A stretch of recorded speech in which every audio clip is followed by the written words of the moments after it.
जय हिंद जय भारत दोस्तों, welcome to our channel genius of commerce. Guys, आज की इस वीडियो में बात करने वाले sir bank reconciliation statement CA foundation chapter number 3 के 5 ऐसे बेहतरीन क्वेश्चन।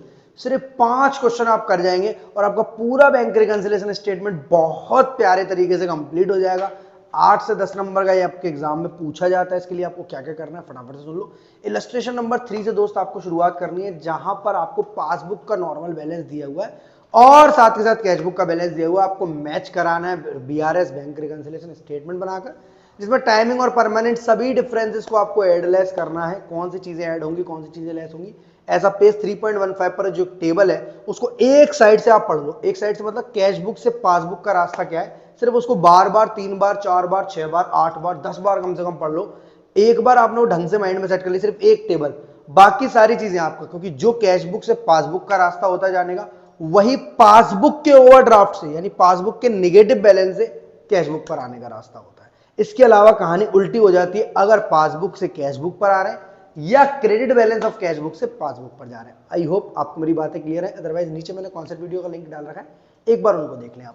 इलस्ट्रेशन नंबर 3 के बाद इलस्ट्रेशन नंबर 5 आपके लिए मोस्ट इंपॉर्टेंट है, क्योंकि 7 एडजस्टमेंट दी हुई है और आपके एग्जाम में अगर 10 मार्क्स का क्वेश्चन कभी पूछता है या आपके आरटीपी में या एमटीबी में जो में क्वेश्चन है वो भी कुछ इसी टाइप के। इलस्ट्रेशन नंबर 5 आपके लिए और भी ज्यादा जरूरी है, जिसको आपको जरूर लगाना चाहिए।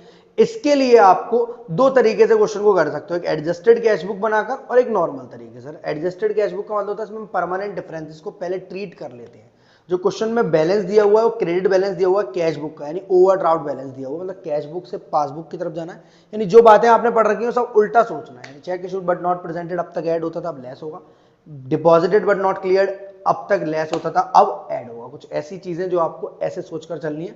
दो तरीके से क्वेश्चन कर सकते हो, एक तरीके से जैसे बुक में दिया हुआ है वैसे, और एक अपने तरीके से। आप सिंपल सारी बातों को ले लो विदाउट कंसिडरिंग कि वो टाइमिंग डिफरेंस है या परमानेंट डिफरेंस है। एक तरीका क्वेश्चन बुक में करा रखा है, तो पहले परमानेंट डिफरेंसेस से आपको बैलेंस निकालना है, एडजस्टेड कैशबुक बनानी है। इसका मतलब होता है हम ऐसे डिफरेंसेस जो अब तक ठीक नहीं थे अब करने पड़ेंगे। बैंक ने डिविडेंड दिया, ऐड कर लो, बैंक ने चार्जेस काटे, लेस कर लो, उसके बेसिस पर एक नया बैलेंस तैयार होगा, वहां से क्वेश्चन करना था। इलस्ट्रेशन 3 और 5 के बाद एक बेहतरीन और दमदार वाला इलस्ट्रेशन है, दैट इज इलस्ट्रेशन नंबर 8। इसको करने के बाद लगेगा यार बीआरएस खत्म, सभी तरीके के एडजस्टमेंट इसमें आ गए, ना 6 करना, 7 करना, 9, 10, 11, 12 कुछ भी नहीं करना।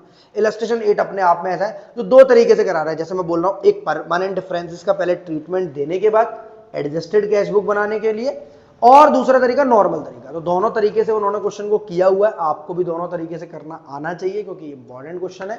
आफ्टर दैट सिर्फ प्रैक्टिकल क्वेश्चन नंबर 1 जो कि बहुत ज्यादा आसान है, एकदम ऐसा लगेगा अगर ये 3 इलस्ट्रेशन कर लिए तो प्रैक्टिकल क्वेश्चन बाएं हाथ का काम है आपका। और उसके बाद आखिरी प्रैक्टिकल क्वेश्चन नंबर 2, क्योंकि इसमें सिंपल एडजस्टमेंट है, पहले शायद ना हो पाई हो, मैंने कठिन कठिन एडजस्टमेंट उठा ली आपकी इलस्ट्रेशंस में।